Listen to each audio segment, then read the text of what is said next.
Pascal, the Red Bulls used to be a different animal compared to everybody else in the league in years past by the way that they used to press. Now more teams seem to be doing that. But as you examine them and as you go into your first Hudson River Derby, what do you see in the Red Bulls and how do you wind up trying to counteract what they do?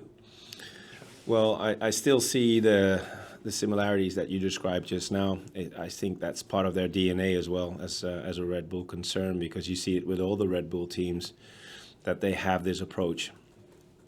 So it's going to be interesting to see how much energy they will have coming off so many games. I expect high intensity, a lot of energy in this match.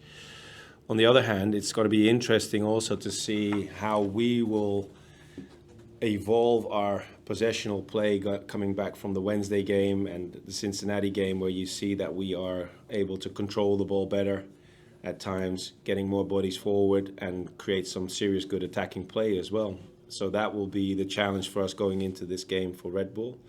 But we have to make sure that we at least match up with the intensity and the aggression and the energy that is required in this derby. Thank you. We'll go to the Zoom. Alex? Hi, Pascal. This is Alex Wilmy from New York. How's it going? Hi, Alex.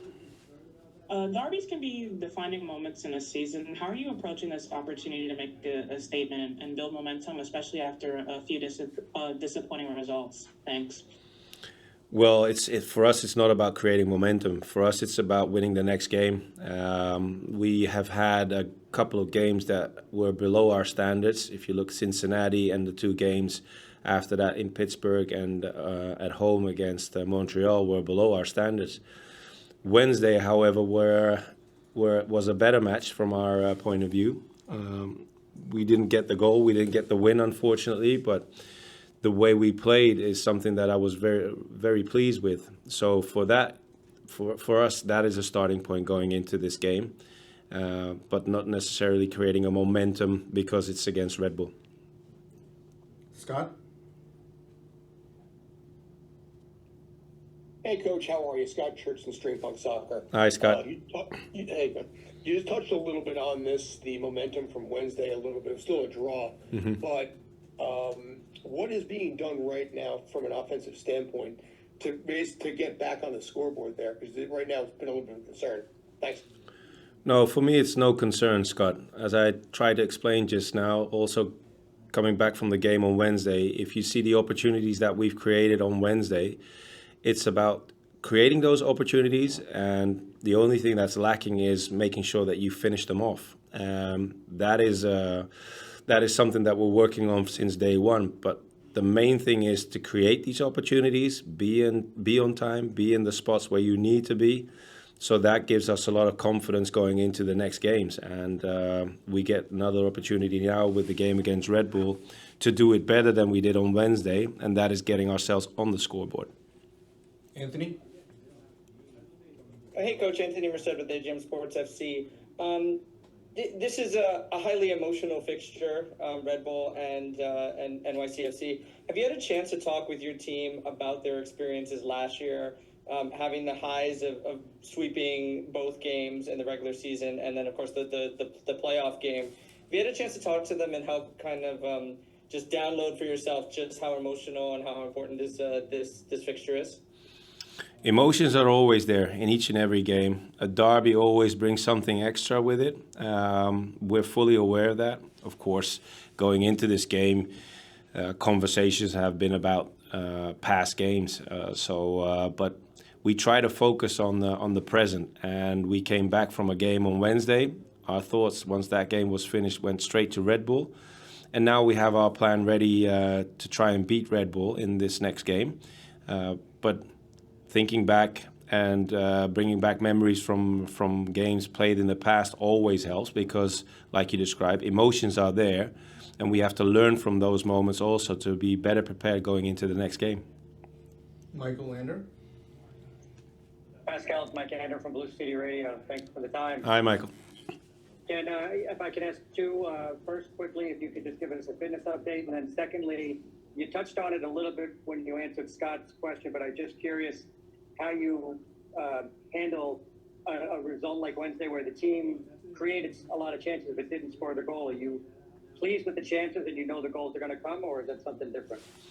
Yeah, well, it's always tricky to say the goals will come, but that's the confidence that we have. That was going into that game, and that is still the same coming out of that game. I was very pleased with the way we played in and out of possession and creating the chances, obviously. But it's also something that we've addressed in all the games that we've played so far, because if you look at our results, it's either a one-goal loss or a one-goal win.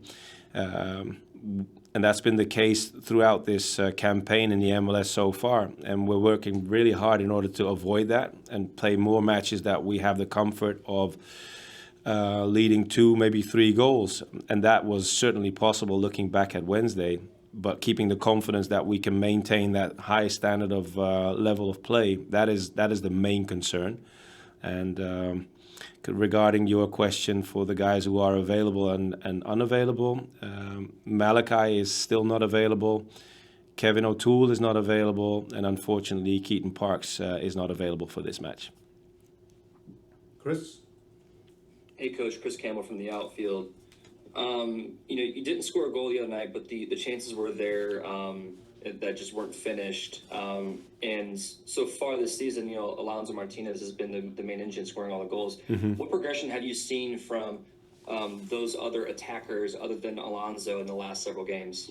Yeah, that's a fair question because something that we discuss amongst ourselves also in reviews and going into training sessions is making sure that the pressure of scoring goals is not only on the shoulders of Alonso. We know he can cope with it. He will have his moments that he will miss chances as well, but he's such a strong character. He's always looking for the next moment, and he stays very focused on these moments.